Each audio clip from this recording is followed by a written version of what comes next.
अगर एक क्वेश्चन किसी एवरेज पाकिस्तानी से पूछा जाए कि पाकिस्तान का सबसे बड़ा प्रॉब्लम क्या है, तो जवाब आएगा यहूदी और अमरीकी साजिश।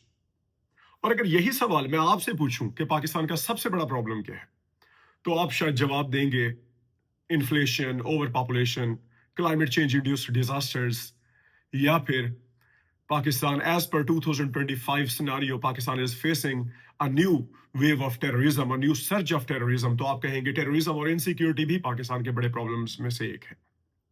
और अगर मैं आपको ये बताऊं कि आईएमएफ की एक पर्टिकुलर रिपोर्ट आपसे डिसएग्री करती है, क्योंकि आईएमएफ के मुताबिक पाकिस्तान का सबसे बड़ा प्रॉब्लम पॉवर्टी नहीं है, इन्फ्लेशन भी नहीं है, बल्कि वो चीज है जो इन दोनों को कॉज करती है, रूट कॉज के तौर पे एक्ट करती है, और उसका नाम है करप्शन। 20 नवंबर 2025 को एक रिपोर्ट आती है जिसका नाम है governance and corruption diagnosis report Pakistan के लिए। और पाकिस्तान के लिए ये जो रिपोर्ट आईएमएफ की तरफ से आई, इसके बारे में सबसे बड़ी क्वेश्चनेबल बात यह है कि इस रिपोर्ट को, ये बेसिकली रिपोर्ट अब डिस्क्लोज हुई है। ये रिपोर्ट 3 महीने पहले एग्जिस्ट करती थी और 3 मंथ्स तक गवर्नमेंट ने इसको छुपाने की कोशिश की।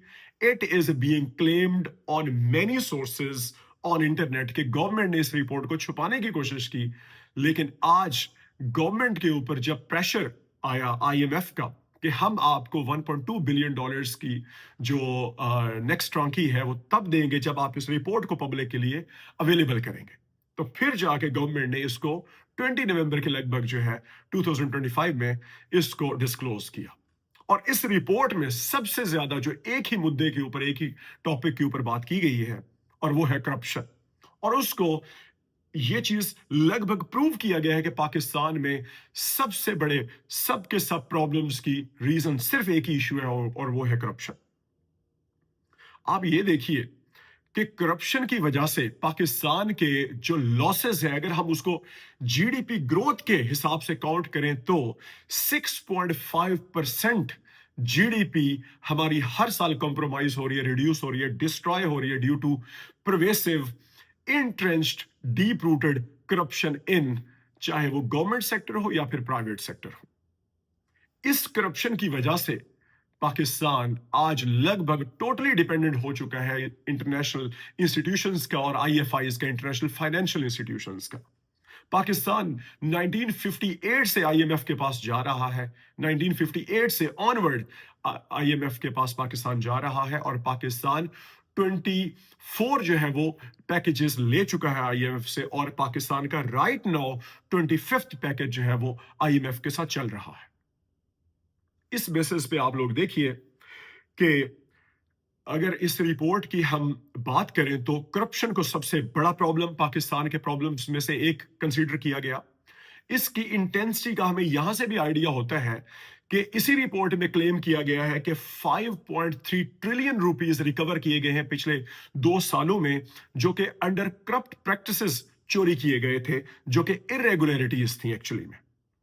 अगर 5.3 ट्रिलियन रुपीस यानी 5,300 अरब रुपया रिकवर किया गया है, तो आप अंदाजा लगाइए कि पाकिस्तान में टोटल लेवल ऑफ करप्शन क्या होगा, टोटल मैग्नीट्यूड कितना होगा जो कि रिकवर नहीं किया गया, या जो कि टोटल हिसाब किताब में भी हमारे पास नहीं आ रहा।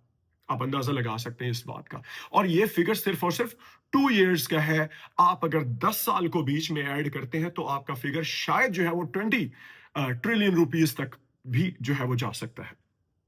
अपार्ट फ्रॉम दैट, इस रिपोर्ट के अंदर एक रीजन भी बताई गई है, एक मेन स्ट्रीम कॉज भी बताया गया है। वैसे तो छोटी मोटी बहुत सारी चीजों के ऊपर डिस्कशन की गई है कि पाकिस्तान में इंस्टीट्यूशनल पोलिटिसाइजेशन और इंस्टीट्यूशनल करप्शन गवर्नमेंट सेक्टर में और प्राइवेट सेक्टर में दोनों जगह पे परवेसिव है। अपार्ट फ्रॉम दैट, यहां पे एक पर्टिकुलर जो वर्ड इस रिपोर्ट में हाईलाइट किया गया है वो है इलीट कैप्चर का। यहां पे इलीट कैप्चर का मकसद ये है, मतलब ये है कि गवर्नमेंट की तरफ से यानी रूलिंग इलीट की तरफ से पॉलिसीज ही ऐसी बनाई जाती हैं जो कि किसी भी पॉवर्टी स्ट्रिकन पर्सन को या आम बंदे को फेवर नहीं करती, गवर्नमेंट को खुद को फेवर करती हैं। जैसा कि सब्सिडीज का देना उन लोगों को दी जाती है जो गवर्नमेंट के मफाद में काम करते हैं, टैक्स एग्जम्पशंस उन लोगों को दिए जाते हैं जिनके थ्रू अल्टीमेटली गवर्नमेंट को फायदा ही होता है। रूलिंग इलीट का पाकिस्तान में ट्रांसपेरेंसी और अकाउंटेबिलिटी के ऊपर ज्यादा फोकस ना करना भी इसी चीज की एक अलामत है, क्योंकि अकाउंटेबिलिटी और ट्रांसपेरेंसी की बेसिस पे भी चीजें काफी हद तक क्लियर हो जाएंगी, जो कि शायद रूलिंग इलीट जो है अंडर दिस रिपोर्ट नहीं चाहती। उसके अलावा आप एक और बात देखिए कि इसमें कॉज के अलावा एक यहां पे केस स्टडी भी प्रेजेंट की गई है इस रिपोर्ट में, और उसमें उस केस स्टडी को नाम लेके शुगर माफिया के नाम से डिस्कस किया गया है कि 2018-19 में पाकिस्तान में जो आर्टिफिशियल एक क्राइसिस क्रिएट किया गया था शुगर नहीं मिल रही थी, जो चीनी का वो है फुकदान है, शुगर क्राइसिस जो है वो पैदा हो गया था पाकिस्तान में, वो भी आर्टिफिशियल था, जानबूझ के उसकी सप्लाई रोक दी गई थी ताकि प्राइसेस ऊपर हो जाए और उस बेसिस पे भी जो है वो बिलियंस ऑफ रुपीस जो है वो कमाए जा सके। और इसके ऊपर भी आप लोग देखिए कि गवर्नमेंट का एज सच कोई टेक नहीं है, इसकी भी कोई एज सच अकाउंटेबिलिटी नहीं है, कोई भी प्रोसीजर या इन्वेस्टिगेशन हमें यहां पे नहीं मिलती। अपार्ट फ्रॉम दैट, इस रिपोर्ट में एक पर्टिकुलर इदारे यानी जुडिशरी को क्लेम किया गया है बाय आईएमएफ कि आईएमएफ ने इस रिपोर्ट में कहा है कि जुडिशरी है जो कि सबसे ज्यादा कॉम्प्रोमाइज इंस्टीट्यूशन है, और 26 अमेंडमेंट के बाद तो और भी जो है वो हालात खराब हो गए हैं विद रिस्पेक्ट टू जुडिशरी। इस सारे एनालिसिस को यहां पे कंक्लूड करने के बाद ये जो हमने रिपोर्ट को बेसिकली डिस्कस किया है, और इस रिपोर्ट को जब हमने एनालाइज किया है, इस रिपोर्ट की बेसिस पे यहां पे मैं एक क्वेश्चन आपसे पूछना चाहता हूं। वो ये है कि आप मुझे बताइए, क्या पाकिस्तान में एलिमेंट ऑफ करप्शन सिर्फ रूलिंग एलीट में मौजूद है? क्या आपकी अवाम जो है वो दूध की धुली हुई है? ऑफ कोर्स, जब भी हम इस वीडियो में ऐसी बात करते हैं अवाम की, तो इट डज नॉट मीन 100% अवाम। जब भी हम रूलिंग एलीट की बात करते हैं, इट डज नॉट मीन सारी की सारी रूलिंग एलीट ऐसी है। नो, कुछ उनमें से ऐसे हैं।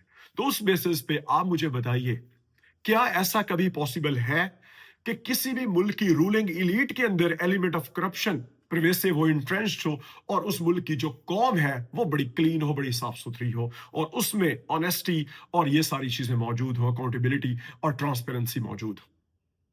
यूं अगर एग्जाम्पलीफाई किया जाए तो आपका क्या आपका जो गार्ड है वो 500 रुपया 1000 रुपया लेके किसी 2 नंबर बंदे की एंट्री नहीं करवा देता जो गैर मुतलका बंदा होता है?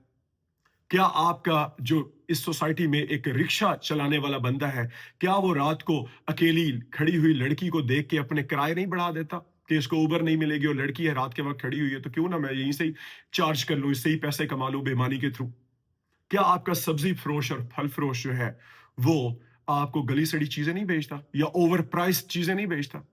हमेशा याद रखिए, किसी भी सोसाइटी के अंदर जब मॉरल करप्शन, सोशल डिग्रेडेशन जब स्टार्ट होती है, तो उसमें चाहे रूलिंग एलीट हो या फिर कौम हो, वो सभी उसका शिकार हुआ करते हैं। ये कभी भी नहीं होता कि एक पर्टिकुलर चंक जो है उसका शिकार होगा और कोई नहीं होगा। अगर इस मुल्क के अंदर इस लेवल की करप्शन एग्जिस्ट करती है, तो उसमें सिर्फ रूलिंग एलीट नहीं है, उसमें आप और मैं भी इन्वॉल्व हूं। Think about it. Thank you.